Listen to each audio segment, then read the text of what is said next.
The lady with the golden voice. We love that. My disability, I have polio syndrome. I used to use crutches and calipers. Now I'm using a wheelchair because of age. They call it post-polio. It means you are ready to, when you reach 50 and you go to 60, you deteriorate based on your disability. That's why I'm using a wheelchair, because I'm old and sexy. Okay, I'm just going to talk about employment. According to the United Nations, when I look at their things, they explain to say employment for people with disability.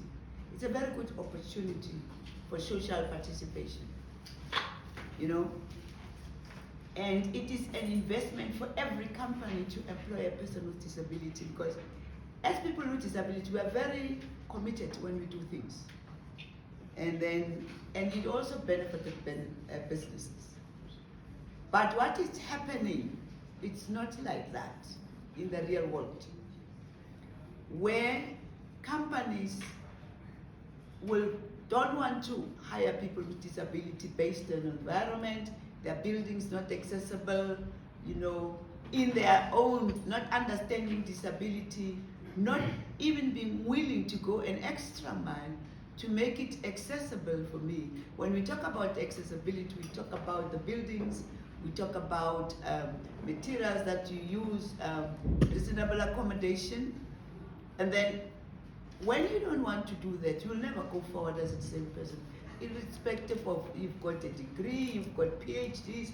I've seen in our country people who are really qualified to be in the perfect position what they studied for. They are being made receptionists. If you are blind, you must answer the phone, you know. If you are deaf, you must do woodwork, which at the end of the day, your qualifications that do not add value for what you've done for.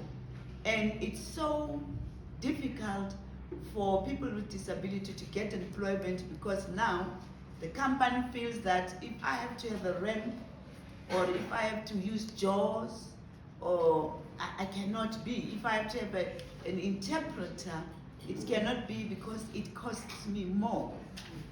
We've talked to the government to say, how do we make sure that people with disability?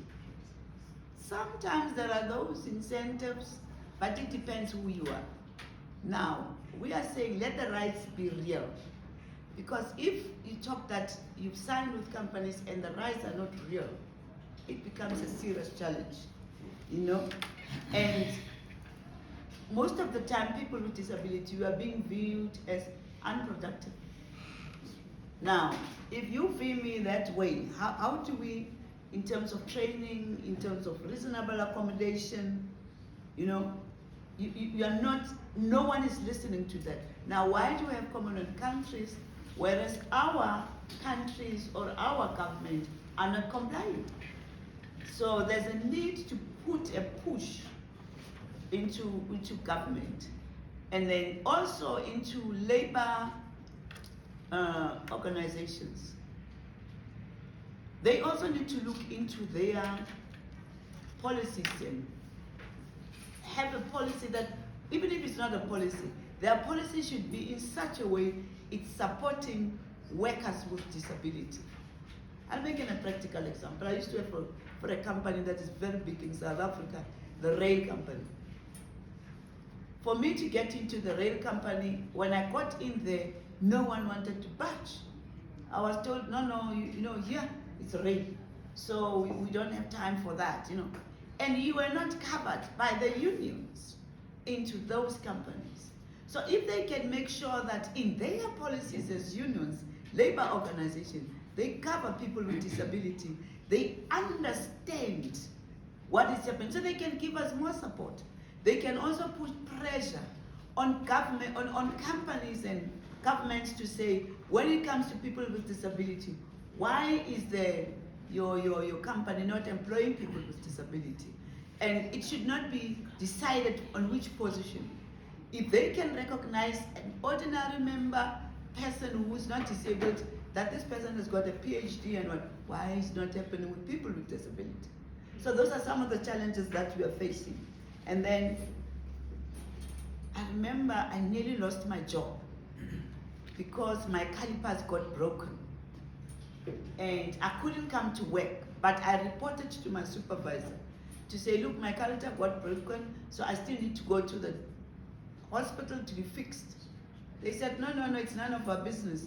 You can, you know, luckily or unluckily, fortunately or unfortunately, because I knew my rights as a person, I had to fight and put the company on the spot. And I sat down and I realized that as people with disability, we're not protected in the job environment. So the union needs to protect people with disability in the environment. And then it's not only about employment, also about entrepreneurship. We need to be covered there because we are nowhere.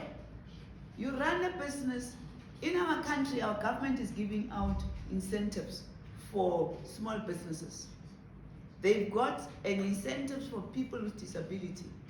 But up to date, it's got 6 to 7 years. Not a single person with disability has benefited out of the incentive.